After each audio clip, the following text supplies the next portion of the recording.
Donald Trump is threatening to veto the defense bill if there's a provision included in the bill that would rename military bases that had been named after Confederate soldiers and Confederate leaders. And so, of course, Donald Trump and some of the more extreme right-wingers in the Senate seem to like the fact that those military bases are named after Confederate leaders. So now Democrats are like, oh no, what are we gonna do? We're worried that Trump might veto the defense bill. Let him do it. So let me give you the details on what's going on, because rather than allowing Trump to make that decision, right? All the pressure's on him. Democrats have decided to fight one another on this issue. So Democrats, of course, are the ones who want to have that provision to rename the military bases included in the defense bill. All Democrats, and many Republicans even, support scrubbing the names of Confederate leaders from military facilities. But the provision in the annual defense policy bill has caused a splinter within the Democratic caucus as lawmakers weigh what's more important: axing the language and ensuring the $740 billion bill is passed on time, or forcing the issue, all but guaranteeing a showdown with Republicans and Trump, who has threatened to veto the bill if it remains. And to be clear, Trump certainly has threatened to veto the bill if that provision remains. Here is Kayleigh McEnany making the threat during a press conference. My administration will not even consider the renaming of these magnificent and fabled military installations. Our history as the greatest nation in the world will not be tampered with. Respect our military.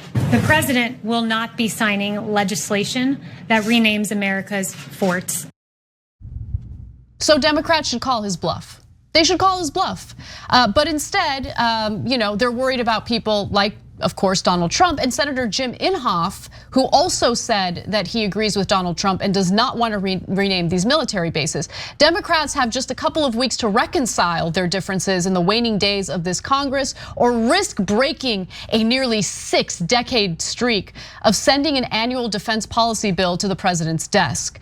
I do need to note, Cenk, before I go to you, how incredible it is that we've had multiple occasions where Congress does not pass a spending bill in time to ensure that they avoid a government shutdown. But when it comes to funding the military, 60 years, we are on time. We can't break that streak.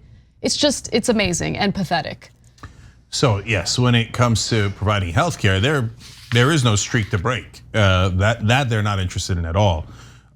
So guys, I want to explain to you the different layers of how pathetic this is. So first of all, Trump has lost. He is in the middle of trying to steal the election now in his desperate last attempts. And you have all the leverage in the world. And on top of that, and this is the clincher, they actually have a veto-proof majority in the Senate and the House. They already know that. And they're still thinking of surrendering to Trump. Well, what are you gonna do with these guys? That they're debating whether to surrender to Trump now, at this late date, when they have a veto-proof. How could they have a veto-proof majority? Because even Republicans are like, Jesus Christ, Don Bacon, a terrible right-wing Republican in Nebraska, is like, no, we got to rename the bases. A huge chunk of the Republican Party says, I'm not willing to be this, or perceived as this racist, that I'm gonna protect a slave-holding Confederate general that betrayed America and committed treason and murdered our troops. And I'm gonna get blowback from all the voters that are gonna turn out against me and all of those things. And so I'm not with the president on this. They're willing to have just an ounce of courage to defy Trump. The Republicans are on this issue. And Democrats are like, oh, even the Republicans are with us, but should we surrender anyway? It's amazing. And so that's the debate they're having now. Yeah, so let me tell you who the relevant players in this disagreement are. So on one hand, you have House Armed Services Chair Adam Smith, who seems to be willing to completely scrap the language on renaming the military bases. Representative Anthony Brown of Maryland, a top Democrat in the Armed Services Committee and a member of the Congressional Black Caucus, demands that the language remain in the defense funding bill. Because it should. So Democrats are in favor of this. Republicans seem to be on board for the most part as well. And so the big worry is that Donald Trump vetoes the defense bill.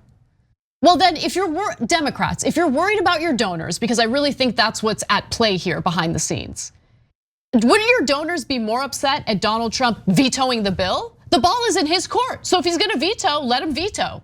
Let him suffer the consequences of that. The military is gonna be okay. Okay, the military is gonna get funded, and it's gonna get funded more than any other area of this government, of this country. We know that. You guys have never failed to fund the military. But why are you preemptively like giving up? Why? It's like they love it. Democrats love defeat. They love it. They can taste it in their mouths. They're like, yes, we love to lose. It's incredible. So we all know why they're losing. It's what Anna said earlier. It's the bribes. Bribes. It's bribery when Lockheed Martin, Raytheon, and Boeing give money to Republican and Democratic politicians. So Adam Smith sits on that committee, takes all that money, loves that money. When he got challenged, by the way, by a Justice Democrat, all of a sudden he's like, well, I'm gonna be slightly less militaristic. As soon as the primary and the general election were over, he's back to being militaristic. Defense contractors, give me the money, and you give me hundreds of thousands, and in return, I'll give you billions. And that's how bribery works. Oh, but don't criticize fellow Democrats. No, out them. So who's on the side of surrendering to Trump? Well, if you guys you say, oh, that's smart politics. Okay, then own it. If you think it's smart politics, why won't you come out in public and say so? So if you're not gonna come out in public and say so, you're gonna try to kill it behind the scenes? No way, no deal. Progressives in Congress, out the sons of bitches. Who are you? Then you don't think it's good politics. All you care about is the goddamn bribe. Admit it. And lastly, guys, think about how disastrous this is. Because it isn't just about the renaming the military bases.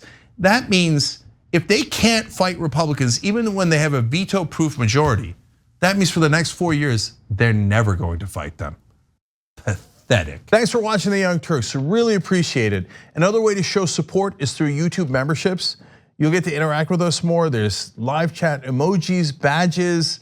You've got emojis of me, Anna, John, JR. So those are super fun. But you also get playback of our exclusive member-only shows and specials right after they air.